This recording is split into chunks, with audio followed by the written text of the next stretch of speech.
It's been more than 2 weeks since McGregor lost to Khabib at UFC 229, and the Notorious is finally opening up about his loss. In a lengthy Instagram post, the former champ analyzes the loss round by round.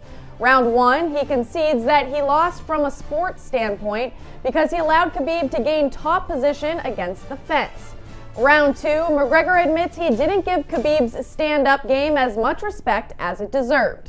McGregor gives himself the third round, but states that his recovery was not where it could have been in the fourth, adding, quote, "I made a critical error of abandoning my overhook at this crucial time, exposing the back, and I end up beaten fair and square." At the end of his post, McGregor looked ahead to the future, saying, quote, "I will be back with my confidence high, fully prepared. If it is not the rematch right away, no problem. I will face the next in line. It's all me, always, anyway."